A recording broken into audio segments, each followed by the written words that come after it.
Welcome to easy kitchen cooking. இன்றைக்கி நம்ம traditional south Indian மீன் குழம்பு எப்படி செய்கிறதுன்னு பார்க்கலாம்.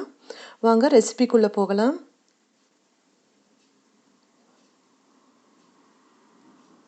ஃபஸ்ட்டு இதுக்கு நான் நல்ல ஒரு கனமான கடாயை எடுத்துக்கிறேன். அதில் 1 டேபிள் ஸ்பூன் அளவுக்கு நல்லெண்ணெய் எடுத்துக்கிறேன்.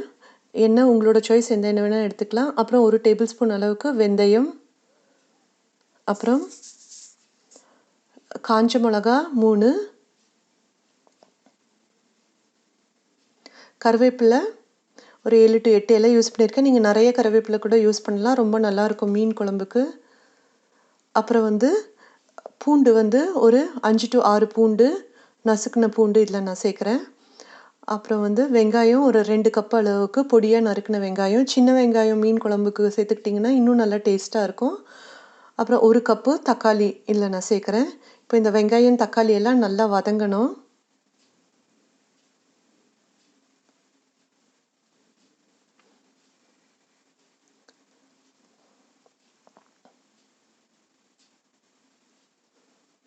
இப்போ இந்த வெங்காயம் தக்காளியெல்லாம் நல்லா வதங்கி ஒரு ஸ்மூத் பேஸ்ட்டாக மாதிரி ஆகணும். நான் இப்போ அதுக்கு என்ன பண்ணுறேன்னா, ஒரு பொட்டேட்டோ மேஷரை வச்சு லேசாக அப்படியே நசுக்கி விடுறேன். ஸோ தட் நல்லா மசிஞ்ச மாதிரி ஆகிடும் வெங்காயம் தக்காளி எல்லாம். இதே வெங்காயம் தக்காளியை மிக்சியில் போட்டிங்கன்னா ரொம்பவே ஒரு மாதிரி கொலன்னு பேஸ்ட் ஆகிடும். அதுக்கு பதிலாக இப்படி பண்ணலாம். ஸோ இப்போ நம்ம ஒவ்வொன்றா மசாலாவை ஆட் பண்ணலாம். 1 டீஸ்பூன் அளவுக்கு நான் டர்மரிக் பவுடரை ஆட் பண்ணுறேன். அப்புறம் 1 டீஸ்பூன் சில்லி பவுடர், அப்புறம் 1 டேபிள் ஸ்பூன் அளவுக்கு தனியா பவுடர். தனியா பவுடரை கொஞ்சம் அதிகமாகவே சேர்த்துக்கலாம், அப்போ குழம்பு கன்சிஸ்டன்சி நல்லா உங்களுக்கு வரும். ஸோ இது எல்லாத்தையும் நல்லா மிக்ஸ் பண்ணி இன்னும் கொஞ்சம் வேணால் லைட்டாக தண்ணி சேர்த்துக்கலாம் அடி பிடிக்காமல் இருக்கிறதுக்கு. அப்புறம்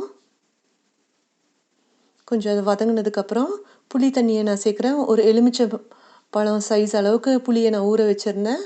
இப்போ அந்த புளி தண்ணியை கரைச்சி ஊற்றுறேன். அப்புறம் இதை கொதிச்சுக்கிட்டே இருக்கும் போது நம்ம தேங்காய் 1 கப் அளவுக்கு ஒரு 1/2 கப்பு டு 1 கப்பு தேங்காய் பல் நான் எடுத்து அதை மிக்சியில் அரைச்சிக்கிறேன். இப்போ அரைச்ச தேங்காய் விழுதை இதோட நம்ம சேர்த்துக்கலாம் குழம்போட.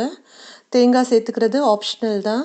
உங்களுக்கு நல்ல கிரேவி கொஞ்சம் மீன் குழம்பு அதிக குவான்டிட்டி வேணும்னு நினச்சிங்கன்னா நீங்கள் தேங்காய் பாலை சேர்த்துக்கலாம். இப்போ நான் அரைச்ச இந்த தேங்காவை இந்த மீன் குழம்புல நான் சேர்க்குறேன். இப்போ இதெல்லாம் சேர்த்ததுக்கப்புறம் உங்களுக்கு தேவைப்படுற அளவுக்கு இன்னும் நீங்கள் தண்ணி ஊற்றி நல்லா கொஞ்சம் நேரம் கொதிக்க விடலாம்.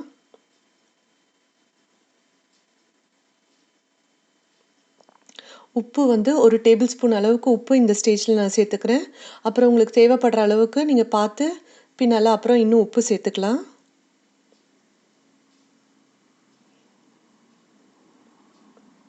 இப்போ இதெல்லாம் நல்லா ஒரு மிக்ஸ் பண்ணி விட்டு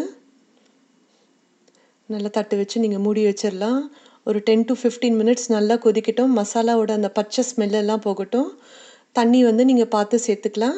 ரொம்ப திக்காக இல்லாமல் பார்த்துக்கோங்க குழம்பு. ஏன்னா அப்புறம் மீனெல்லாம் போட்டு கொதிக்கும் போது குழம்பு அப்படியே சுண்டிடும். ஸோ நல்லா இந்த ஸ்டேஜில் மீன் குழம்பு ரொம்ப லைட்டாக தளன்னே இருக்கட்டும். இப்போ நம்ம மூடி வச்சு ஒரு 10-15 நிமிஷம் கொதிச்சதுக்கப்புறம் இப்படி ஆகிடுது குழம்பு. இந்த ஸ்டேஜில் நம்ம மீனை ஆட் பண்ணலாம். இன்றைக்கி நான் கொடுவா மீனை ஆட் பண்ணுறேன்.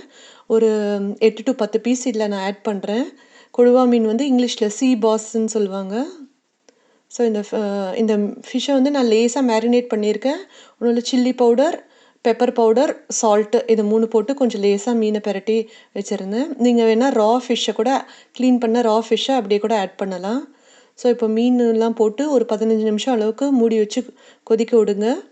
மீன் வெந்ததுக்கப்புறம் தானாக எல்லாம் மேலே மிதக்கும். ஸோ இதில் நீங்கள் தெரிஞ்சுக்கலாம் குழம்பு ரெடி ஆகிடுச்சுன்ட்டு.